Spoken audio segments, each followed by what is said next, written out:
তাকে পুলিশ প্রশাসন প্রোটেকশন দিতে হবে। এত সামান্য একজন ওসি ছিল দায়িত্বে ছিল জনগণের সেবা করার জন্য, কিন্তু সে কি করেছে? সিলেটের মানুষ তার সম্পর্কে খুব ভালোই জানে। সে আল্লাহ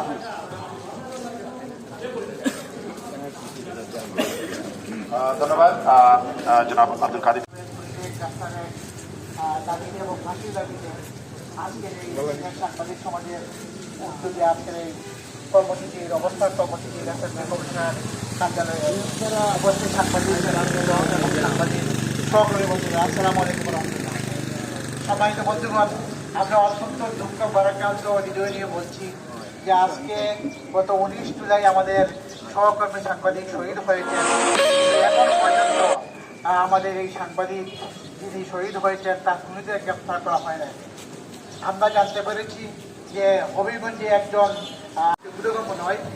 আমরা আজকের এই গ্রাহক কর্মী থেকে বলতে চাই যে অবিলম্বে শহীদ সাংবাদিক এটিএম তুরাবের খুনিদের গ্রেফতার করতে হবে এবং খুনিদেরকে গ্রেফতার করে শাস্তির আওতায় নিয়ে আসতে হবে। এবং আমাদের সাংবাদিক সমাজ এক্ষেত্রে আমরা আরো বলিষ্ঠ ভূমিকা পালন করব এবং আমরা আরো বৃহত্তর কর্মসূচিতে বাধ্য থাকবো। আমি সকলকে আগামী দিনের সকল কর্মসূচিতে ঐক্যবদ্ধ আন্দোলন চালিয়ে যাওয়ার আহ্বান জানিয়ে আমার বক্তব্য শেষ করছি। সকলকে ধন্যবাদ। আসসালামু আলাইকুম। প্রিয় সাংবাদিক সহকর্মীবৃন্দ, আপনাদের রাষ্ট্রের সবকিছু বিগত 17টি বছর আসলে আমরা সে ধরনের ভুক্তভোগী। বিভিন্ন ডিজিটাল নিরাপত্তা আইন নিয়ে কথা বলে আমাদেরকে বিভিন্নভাবে বাধাগ্রস্ত করা হয়েছে।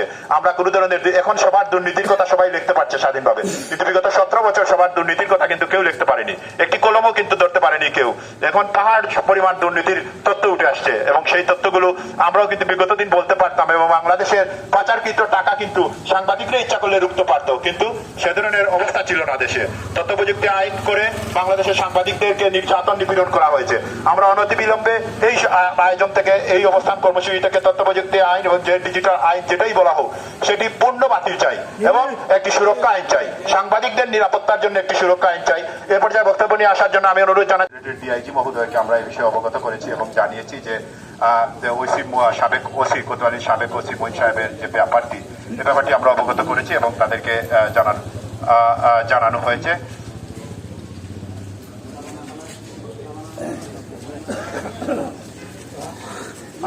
আমি এ পর্যায়ে বক্তব্য নিয়ে আসার জন্য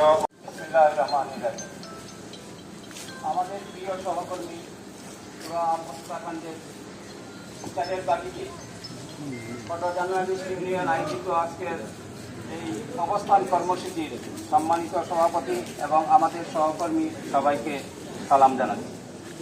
এটা একটা মর্মান্তিক ঘটনা। আর আজকের দিনে যেখানে গেছে ঠিক আছে, কিন্তু পরবর্তীতে কিন্তু আমাদেরকে এই সিলেটে সংবাদকর্মী হিসাবে কাজ করতে হবে। আমাদের কাজের নিরাপত্তা চাই আমরা।